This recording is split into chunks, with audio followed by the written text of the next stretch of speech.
programas y de políticas públicas. Bueno, en primer lugar, lo que hay que tener muy claro es que cuando nosotros nos enfrentamos a la acción pública, no nos estamos enfrentando a acciones públicas aisladas. Eso es algo del siglo XX, del principio del siglo XX. En todo caso, incluso en los países de capitalismo tardío, incluso en los países de poco Estado, en los países de Estado débil, de democracia débil, incluso ahí, a finales del siglo XX, ya no nos enfrentamos nunca con acciones aisladas. Nos enfrentamos con acciones sistemáticas para responder a problemas. Es decir, nos enfrentamos con políticas públicas, mejor o peor hechas, pero con políticas públicas. Si nos enfrentamos con políticas públicas que se formulan de manera muy distinta según los sistemas y según los momentos, estamos enfrentándonos con algo distinto de acciones públicas aisladas. Una política pública necesariamente, aunque no lo tenga explícito, tiene que tener unos objetivos, tiene que tener una racionalidad, tiene que tener una definición de problema, que es lo que se intenta solucionar. Por lo tanto, la política pública ya no está únicamente preocupada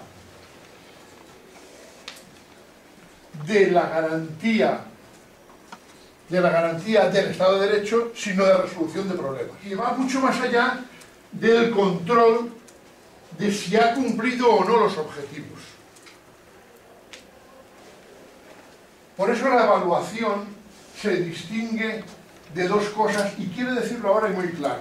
Se distingue radicalmente de la investigación social y del control interno de la Contraloría, de la actividad de control legal y contable. La evaluación es algo distinto. No tiene voluntad punitiva, no persigue asegurar que se cumplen unos procedimientos. Lo que intenta es asegurar esto, que está resolviendo el problema. Hay muchos tipos de evaluación de políticas públicas, pero en todo caso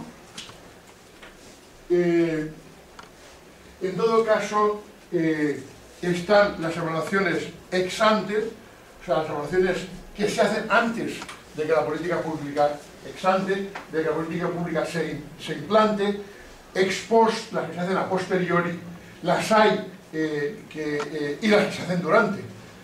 Yo no creo en la evaluación que se hace durante, o monitoreo. Eso no es verdaderamente una evaluación, es un seguimiento.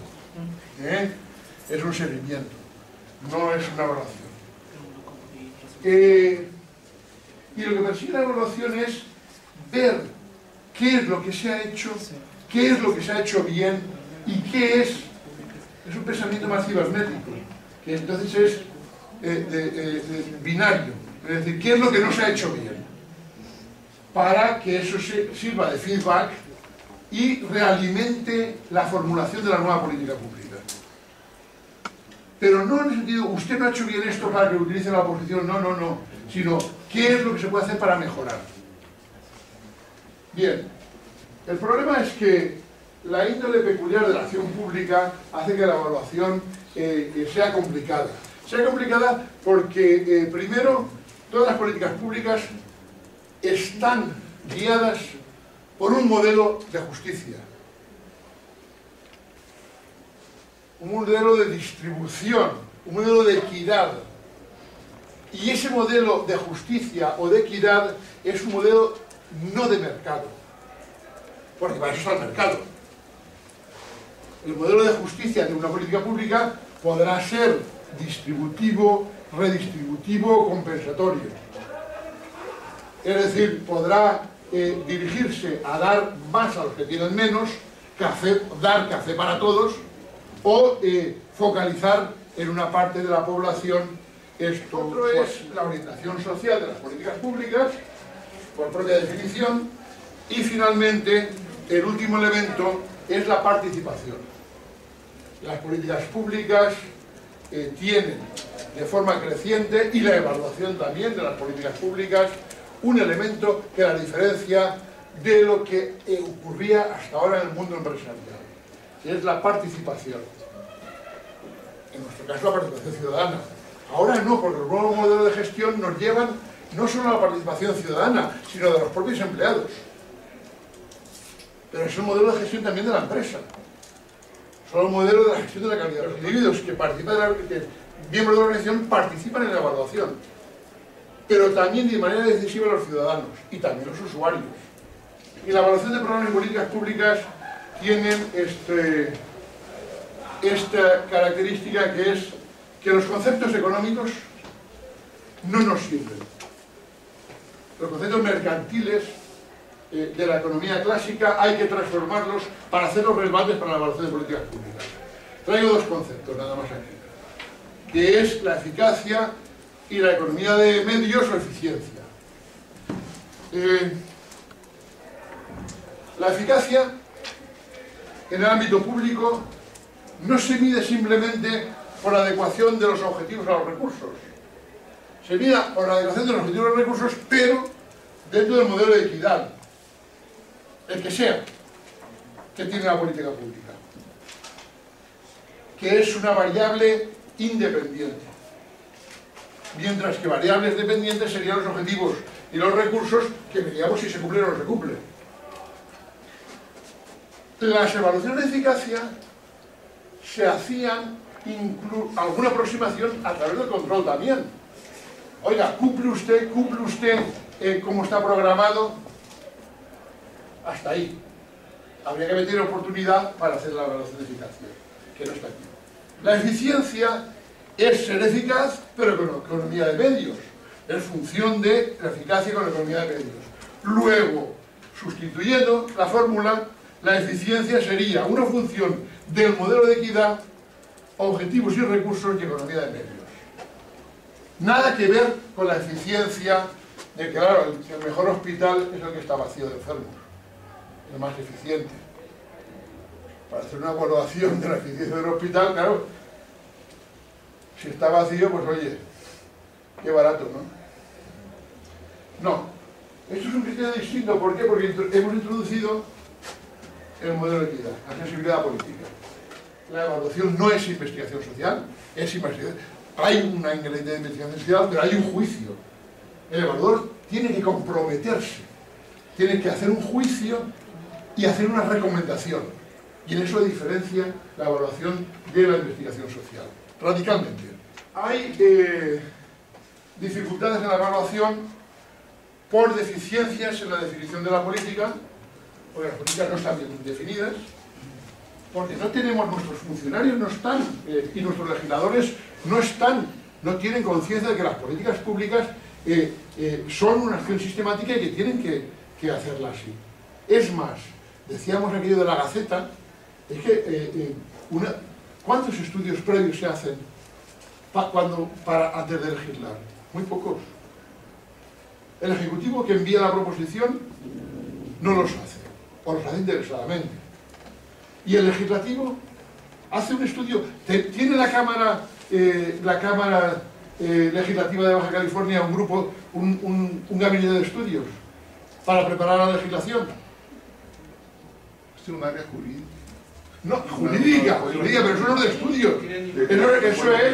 Eso es de Pritchard, ¿cómo se llama? De apoyo De decir el deber ser, ¿no? Pero eso no es de estudios. Porque ¿qué parte hay en la evaluación? ¿Cuáles son los niveles de una buena norma? Uno de ellos es el jurídico. El problema no existe, los problemas los define el analista, sea quien sea legislador, sea funcionario ejecutivo. Los problemas no existen. ¿Ustedes han pensado alguna vez que hace unos años el maltrato de la mujer no era un problema? No era un problema, pues era una cosa de naturaleza, ¿no? Ellas se lo buscan, ¿no? Se lo merecen. Es el del hombre, ¿no? Efectivamente es el del hombre, ¿ves? Cómo sufren los hombres. Tienen una pinta de poca salud. Tremenda, ¿no? Coño, ahora sí es un problema. Pero el problema, por ejemplo, de la sodomía y la pedofilia de los sacerdotes en Estados Unidos es un problema público. En España no lo es. ¿Qué pasa? ¿Que no existe el hecho? Sí, el hecho sí existe, pero no es un problema público. ¿Por qué? Porque no está definido como problema, no está metido en la agenda sistémica, no está metido en la agenda, en la agenda política. Y los problemas no existen hasta que no se meten en la agenda política. Y muchas veces se mete en la agenda política para no tratarlos. Incluso se legisla sobre ellos, sabiendo que no se van a aplicar. Ese es un caso, el de la ley de la carrera, del servicio civil de carrera es otro. Bueno, podemos decir muchos, ¿no? Por eso le digo que, claro, el problema no está en la evaluación, que hay un problema técnico, pero hay un problema político previo, que es el de las políticas. ¿Cómo se definen las políticas públicas? Otras veces es que hay unos planteamientos incorrectos en la evaluación. Y finalmente por problemas de cómo se realiza la evaluación de políticas públicas. Es un concepto que se introduce muy recientemente. Es un concepto que se introduce al final de la década de los años 70 del siglo pasado y toma fuerza en la década de los años 90. Y entonces ya va disparada. Lo introduce el movimiento de la nueva gestión pública, cuando se hace democrático.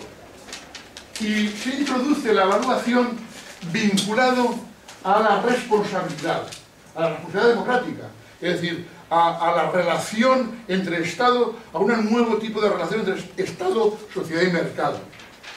Cuando el Estado tiene que aprender a justificar su propia existencia, tiene que aprender a legitimar, a legitimarse de una manera distinta, y cuando la sociedad ya demanda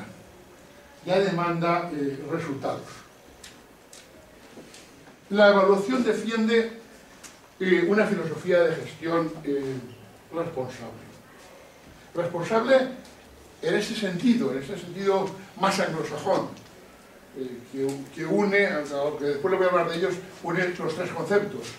Capacidad de respuesta a las demandas sociales, o sea, responsibility, o sea, responsabilidad propia, no responsabilidad jurídica, penal, usted no actúa correctamente, lo llevamos a la jurisdicción, no, sino la responsabilidad organizativa, la interiorización de objetivos y fines. Responsibility, responsiveness, ¿qué más era? Me faltan un tercero. Y accountability, rendición de cuentas. En ese sentido, digo anglosajón, más amplio. A eso se vincula la evaluación. Transparencia de gestión y propósito de enmienda. Es decir, que lo que se trata no es de decir lo que está mal hecho, sino de proponer los caminos de mejora. Los valores de la evaluación evolucionan con la concepción de la gestión pública. La gestión pública pasa igual que en el mercado. Hemos pasado en 40 años, se ha revolucionado la concepción de la gestión en el mercado y en la administración pública. Hemos pasado de pensar en jerarquías, de pensar en obediencia, a pensar en cómo hacer las cosas, en procedimientos, a pensar en resultados. Y hemos pasado de pensar que el elemento humano no era más que un recurso, capital humano, recursos humanos, a pensar que las personas son importantes y que las personas tienen un valor más allá de la función concreta que cumplan en un determinado momento. Por eso hemos dado poder a las personas en las organizaciones, pero no en las organizaciones públicas, que también. ¿Desde cuándo un funcionario puede opinar? Si un funcionario está para cumplir su función. En la concepción weberiana está para desarrollar su competencia estrictamente, no para opinar, no para pensar, sino para actuar de acuerdo al reglamento. Vuelvo hasta mañana. Pues no. eso ha cambiado dramáticamente. Y ha cambiado no solo en la administración pública, ha cambiado antes en la sociedad. Yo siempre mantengo que los grandes cambios van penetrando poco a poco todo el tejido social, y las administraciones públicas también son tejido social.